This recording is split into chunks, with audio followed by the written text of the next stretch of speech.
Hello વિદ્યાર્થી મિત્રો, હું તમારું માનવ ક્લાસીસમાં ફરી હાર્દિક સ્વાગત કરું છું. તો આપણે ધોરણ 6 નું ગણિત ગાલા સ્વા પોથીનું ગણિતનું પહેલું ચેપ્ટર લાવી રહ્યા છીએ. તો ફટાફટ આપણી ચેનલને લાઈક એન્ડ સબસ્ક્રાઇબ કરી દેજો, જેથી અમે અલગ અલગ ધોરણના તમારા માટે વિડીયો લાવી શકીએ. તો જાજો સમય ન લેતા ફટાફટ ચેપ્ટરનું નામ જાણી. પહેલું છે ગણિતમાં પેટર્ન. આ નવો અભ્યાસક્રમ છે, જેથી વધુ વખત શેર કરો બધા વિદ્યાર્થીઓને, તે પણ આ વિડીયોમાંથી જોઈને સ્ટડી કરી શકે એના માટે. ચાલો, ગણિતમાં પેટર્ન એટલે કે આપણે આગળના ધોરણમાં શીખી ગયા હતા, આકૃતિ ઉપરથી હતું, તો એવી જ રીતના આપણે આમાં આંકડા ઉપરથી પણ શીખવાનું છે. તો જોઈએ આગળ. તો કે સંખ્યાઓમાં પેટર્ન, તો કે ચોક્કસ નિયમ કે ક્રમ ને અનુસરતી સંખ્યાઓના સમૂહને સંખ્યા પેટર્ન કહેવામાં આવે છે. પૂર્ણ સંખ્યાઓ ક્યાંથી ચાલુ થાય? 0 થી. અને પ્રાકૃતિક સંખ્યા ક્યાંથી ચાલુ થાય? તો કે 1 થી, એટલે કે ક્રમિક રહે, પછી અનન્ય અનંત સુધી ચાલ્યા કરે. એવી રીતના હવે આપણે શ્રેણીઓ જોઈ.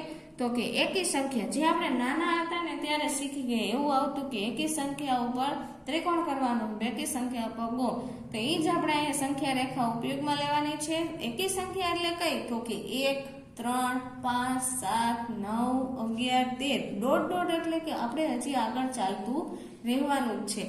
તો કે 13 પછી કઈ આવશે? 15, પછી 17, પછી 19, 21, એવી રીતના આગળ આગળ. પછી બેકી સંખ્યા કઈ? તો કે 2, 4, 6, 8, 10, 12, 14, એવી બધી જે ભાગી શકાતી બધી બેકી સંખ્યા કહી શકાય. ચાલો, વિભાજ્ય હોય. પછી ત્રિકોણીય સંખ્યા કઈ કઈ? તો કે 1, 3, 6, 10, 15, 21, 28, એ બધી કેવી છે? ત્રિકોણીય સંખ્યાઓ. હવે ચોરસની પૂર્ણ વર્ગ સંખ્યાઓ એટલે કે વર્ગ, કોઈ પણ સંખ્યાને 2 વખત ગુણવાનું, એની 2 ઘાત. એટલે જો આ 1 છે, તમને 1 ને 2 વખત તમે ગુણો, 1 ગુણ્યા 1 એટલે 1 એકુ 1 થાય, તો આવ્યો જવાબ 1. પછી 2 ને આપણે 2 વખત ગુણીએ, 2 ગુણ્યા 2 એટલે 2 દુ 4, તો 4 જવાબ. 9. હવે 3 ગુણ્યા 3, 3 તરી 9 થાય. ચોકે ચોકે 16, 25 25, 6 36, 37 49. પછી આગળ 8 ગુણ્યા 8 એટલે 8 64, 9 ગુણ્યા 9 એટલે 9 81, 10 ગુણ્યા 10 10 દાન 100. એવી રીતના આગળ આગળ ચાલ્યું છે. ઘન સંખ્યાઓ એટલે એક સંખ્યાને 3 વખત ગુણવાની, એટલે એની 3 ઘાત. કઈ ઘાત? તો કે એની 3 ઘાત. એટલે એક સંખ્યાને 3 વખત. એકને તમે 3 વખત ગુણો એટલે એક જ જવાબ આવશે. 2 ને તમે 3 વખત ગુણો એટલે 2 ગુણ્યા 2 ગુણ્યા 2, એટલે કે 2 દુ 4, 4 દુ 8, એટલે 8 આવ્યા. પછી 3 ને 3 વખત, 3 ગુણ્યા 3 ગુણ્યા 3, એટલે 3 તરી 9, 9 તરી 27. એવી રીતના બધી પેટર્નમાં પણ કરવાનું છે. પછી વિરહક સંખ્યાઓ એટલે શું? તો કે કઈ નહીં, આગળની 2 સંખ્યા હોય એનો તમારે શું કરવાનો રહેશે? સરવાળો. જો પહેલા તો હંમેશા સંખ્યા ક્યાંથી ચાલુ થાય? પૂર્ણ સંખ્યા એટલે કે 0 થી સ્ટાર્ટ થાય વિરહકમાં. ક્યાંથી? 0 થી. 0 અને તમને 1 આપેલું હશે પરીક્ષામાં, તો તમારે પહેલા એ બેનો સરવાળો કરવાનો. 0 ને 1 નો સરવાળો કરી તો શું જવાબ આવશે? 1. હવે જો પાછલી 2 કઈ સંખ્યા થઈ? 1 અને 1 થઈ, તો 1 ને 1 કેટલા થાય? 2. હવે 1 અને 2 થયું એટલે 1 ને 2 3, 2 ને 3 5, 3 ને 5 8, 5 ને 8 13, પછી 8 ને 13 21, 13 ને 21 નો સરવાળો કરશો તો કેટલા આવશે? 34 આવશે. એવી રીતના બબે સંખ્યાનો સરવાળો કરવાનો રહેશે. ચલો, 2 ની ઘાત એટલે કે જે 2 બગડો છે ને આપણે 2, એની ઘાત કરવાની. 2 ને 1 વખત પેલા 1 તો પેલા સ્ટાર્ટિંગ થી આવે, જે પ્રાકૃતિક સંખ્યા કહેવાય. હવે 2 ની 1 ઘાત એટલે 2 એકુ 2, 2 ને 2 વખત કરો 2 દુ 4, 2 ને 3 વખત કરો તો 2 ગુણ્યા 2 એટલે 2 દુ 4, 4 દુ 8, 2 ને 4 વખત કરો તો 16, 2 ને 5 વખત કરો તો 32 આવે. એવી રીતના ચાલ્યા કરવાનું. પછી 3 ની ઘાત એટલે કે 3 નો વારો. 3 ને 1 વખત કરી તો 3 આવે, 3 ને 2 વખત કરી 3 તરી 9, 3 ને 3 વખત કરો તો કેટલા થાય? 27. 3 ને 4 વખત કરો તો 81, 3 ને 5 વખત કરો તો 243, એટલે ગુણાકાર કરવાનો. રેડી? જો નીચે તમને એનું આકૃતિ સહિત તમને આપેલું છે. પહેલા તો તમામ એક એક સંખ્યા ક્રમિક છે, પછી પ્રાકૃતિક સંખ્યા આપેલી છે 1 2 3 4 5 એકી સંખ્યાઓ એટલે કે 2n-1 જો સૂત્રમાં મૂકીને તમને કરતા આવડે તો કોઈ પ્રશ્ન નથી, અને એકી સંખ્યા તો વિદ્યાર્થીઓને એમને પણ આવડતી જ હોય છે, એના માટે કાંઈ સૂત્રની જરૂર હોતી નથી. બેકી સંખ્યાઓ 2n એટલે કે જે 2 વડે, પછી ત્રિકોણીય સંખ્યાઓ, પછી ચોરસની સંખ્યાઓ n ની 2 ઘાત, જો મેં તમને કીધું હતું જ ઈ જ છે.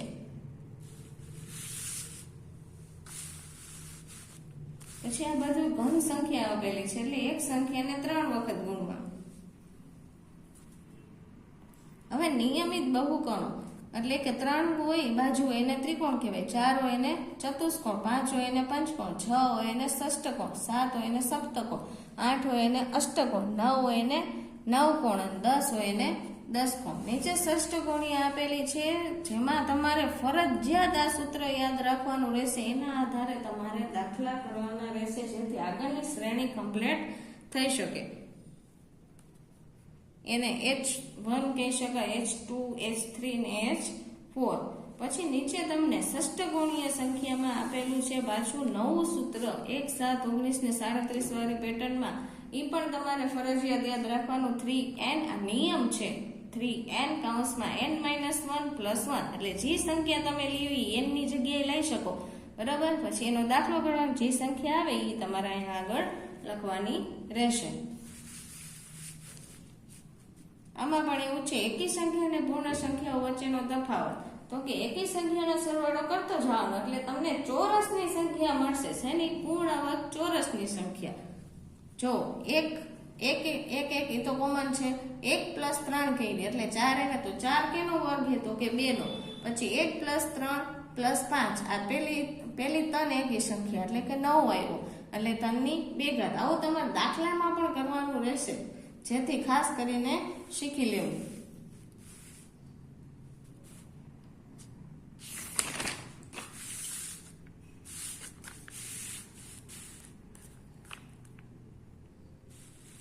પાછળ તમને આકારની શ્રેણીઓ આપેલી છે, ઉદાહરણ તરીકે એને કેવું કહી શકાય.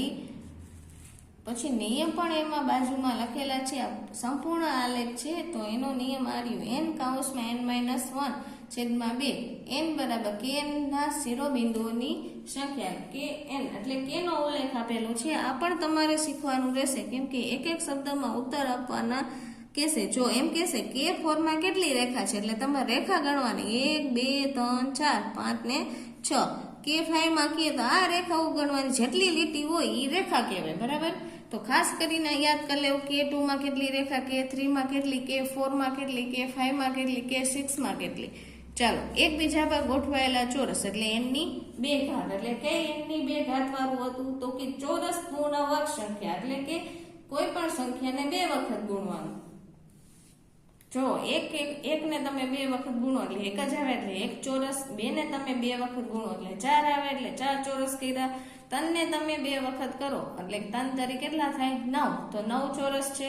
4 ને તમે 2 વખત કરો ચોકે 16, એટલે 16 ચોરસ આવેલા છે. 5 ને તમે 2 વખત કરો તો પછી બચ્યો 25, તો 25 ચોરસ છે એમાં. હવે એકબીજા પર ગોઠવાયેલા ત્રિકોણ, એમાં પણ એવું જ છે. જો પેટર્નમાં તો છોકરાઓને એમને દોરતા આવડી જશે. પછી નીચે અલગ અલગ આકૃતિઓ આપેલી છે. કોચ હિમકરણ, સ્નો ફ્લેક, તેમાં કેટલી રેખાઓ છે તે આપણે કહેવાનું છે. તો તમને એનું સૂત્ર પણ અહીંયા આપેલું છે, તમે એમાં કિંમત મૂકીને પણ ગોતી શકો છો. ચાલો, આ બાજુ પેટર્ન આપેલી છે જે તમારે પૂર્ણ કરવાની છે, તો તમે આમાંથી જોઈને દોરી શકો છો.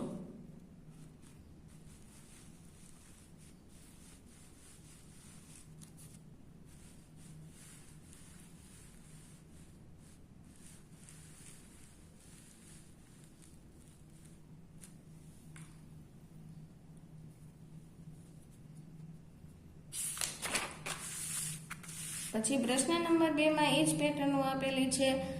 આડું ઊભું ચેક કરવાનું. જો અહીંયા 1 જ છે, પછી અહીંયા 2 ચોરસ થઈ ગયા ઊભા, અહીંયા 3, અહીંયા 4, તો અહીંયા ઊભામાં 5, નીચે તો 3, 3, 3, 3, તો અહીંયા કેટલા કરવાના? 3. એવી રીતના ક્રમિક રાખવાના. ચાલો, જો અહીંયા 1 મીંડું હતું, પછી અહીંયા 1 અને નીચે 2 આવ્યા, તો હવે 3 નીચે આવ્યા, પછી 4, તો અહીંયા કેટલા આવશે? 5 નીચે. એટલે કુલ કેટલા મીંડા થઈ જોઈ લેવાનું. ચલો અહીંયા 2 હતા, અહીંયા 4 આવ્યા, અહીંયા 6, અહીંયા 8. તો આ ઓલી બેકી સંખ્યા થઈ 8 આવ્યા, તો હવે કેટલા આવશે? 10 આવશે. એવી રીતના આગળની પેટર્ન તમારે કરવાની રહેશે.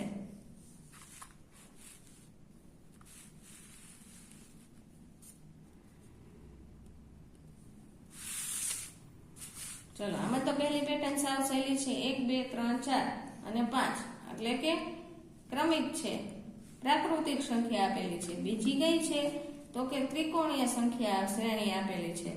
1 3 6 10 અને હવે કેટલા આવશે? 15. અને કેટલા વિદ્યાર્થીઓને ખાલી આકૃતિ ઉપરથી પણ ખબર પડી જાય છે કે કેના પછી કી આવે.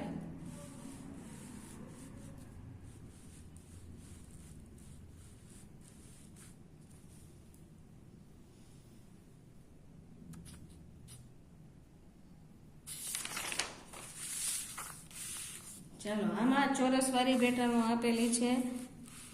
ખાસ કરીને ચોરસ ગણવામાં ધ્યાન રાખવું જેથી કોઈ મિસ્ટેક ન થાય પેટર્નમાં, અને વ્યવસ્થિત દોરવું જેથી તમને પરીક્ષામાં ચેક કરનારા શિક્ષકો માર્ક પૂરા આપી શકે. અને સ્કેલનો ઉપયોગ પણ કરવો ફરજિયાત છે.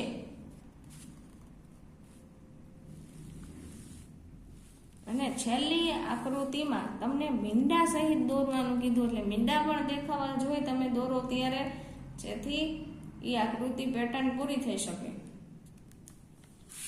ચલો આવા જો શ્રેણી પૂરો કરો તે આપેલું છે તે આપણે હમણાં આગળ શ્રેણી જોઈ ગયા તેનો જ ઉપયોગ કરવાનો છે. છતાંય મેં અહીંયા શોર્ટમાં લખેલું છે કેટલા પ્લસ કેવી રીતના કરવાના, કઈ શ્રેણી કઈ છે એ તમે જોઈને પણ કરી શકો છો. નીચે હવે દાખલા આપેલા છે. તો કે સૂચના મુજબ સંખ્યા શ્રેણીનું રૂપાંતર કરો. તો કે એકી સંખ્યા શ્રેણીને પૂર્ણ વર્ગ સંખ્યા શ્રેણીમાં ફેરવો. જે આપણે આગળ જોયું એ જ છે. જો એક કોમન જોઈએ એમાં તો એકી સંખ્યામાંથી આપણે આમાં ચોરસ એટલે કે ઓલા વર્ગવાળામાં લાવવાની છે. 1 ને 3 એટલે પેલી બે એકી સંખ્યાનો સરવાળો કર્યો એટલે 4 આવ્યા. 4 કેનો વર્ગ? 2 નો. તો પેલી 3 નો કરીએ એટલે 9 આવશે, એટલે 3 નો વર્ગ. પછી પેલી 4 નો કરીએ એટલે 16 જવાબ આવ્યો. 16 કેનો વર્ગ છે? તો કે 4 નો. એવી રીતના 5 નો પણ કરેલ છે. તો આ બધી કઈ થઈ? પૂર્ણ સંખ્યાઓ થઈ. હવે એકી સંખ્યા શ્રેણીને બેકી સંખ્યા શ્રેણીમાં ફેરવવાની છે. એકીમાંથી શેમાં લાવવાની? બેકીમાં. તો કોઈ નહીં, એકી સંખ્યા હોય ને એમાં 1 તમારે ઉમેરતું જવાનું. તો પેલું 1 છે તો એમાં 1 માં 1 ઉમેરો તો 2 થાય, આવી બેકી સંખ્યા. પછી બીજું છે 3, 3 માં 1 ઉમેરો તો 4, તો 4 પણ બેકી કહેવાય. 5 માં 1 ઉમેરો તો 6, એ પણ બેકી જ છે. 7 માં 1 ઉમેરો તો 8, 9 માં 1 ઉમેરો તો 10. ચલો ત્રિકોણીય સંખ્યા શ્રેણી ચોરસ સંખ્યામાં આપણે ફેરવવાની છે. તો ત્રિકોણીય સંખ્યા શ્રેણી કઈ છે? 1 3 6 10 15.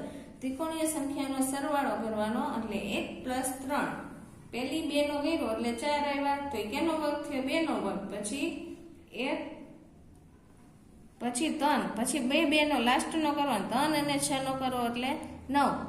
તો કેટલા? 3 નો વર્ગ આવ્યો. હવે 6 અને 10 નો કરશો તો 16 એટલે 4 નો વર્ગ. પછી 10 અને 15 નો કર્યો એટલે 5 નો વર્ગ. એટલે ચોરસ વર્ગ સંખ્યા થઈ ગઈ. ષષ્ઠકોણીય સંખ્યા શ્રેણીને ઘન સંખ્યા શ્રેણીમાં ફેરવો. તો કે ષષ્ઠકોણીય કઈ? તો કે મેં ઓલું સૂત્ર વાળું તમને કીધું તું તે જ. તો કે 1 7 19 37 61 વાળી. તો કે એમાં 1 + 1 એ તો 1 જ રહે. પછી પેલી 2 નો સરવાળો એટલે કે 1 ને 7 કેટલા થાય? તો કે 8. 1 7 ને 19 નો સરવાળો કરે એટલે 27. આ ઘન સંખ્યાઓ છે. જો 2 ને તમે 3 વખત કરો તો 8 આવશે, 3 ને તમે 3 વખત કરો તો 9 આવશે, 4 ને તમે 4 વખત કરો તો 64 આવશે. તો આ બધો સરવાળો કરો તો એમાં એ ઘન સંખ્યા બની ગઈ. ચાલો નીચે તમને પ્રશ્નનો ઉત્તર આપેલા છે તે પણ તમે જોઈને કરી શકો છો. જે મેં તમને ઓલું કીધું હતું S6 વાળામાં કેટલા બિંદુ આવે, કિંગની 4 આકૃતિમાં કેટલી રેખાઓ છે, પછી સપ્તકોણમાં કેટલા ખૂણાઓ? તો 7, 10 કોણમાં 10, 8માં અષ્ટકોણમાં કહે તો 8 આવે, ત્રિકોણમાં કહે તો 3 આવે. રેખા બિંદુ ફરજિયાત તમારે યાદ કરવા પડશે. ચલો આ બાજુ વિકલ્પ પણ તમને આપેલા છે.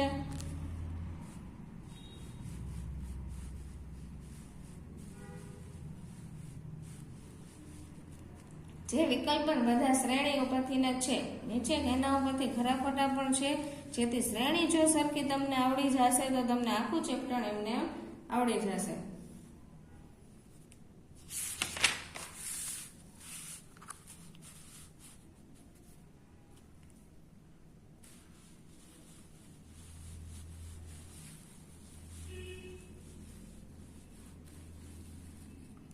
ચલો, આ ચેપ્ટર અહીંયા પૂરું થાય છે.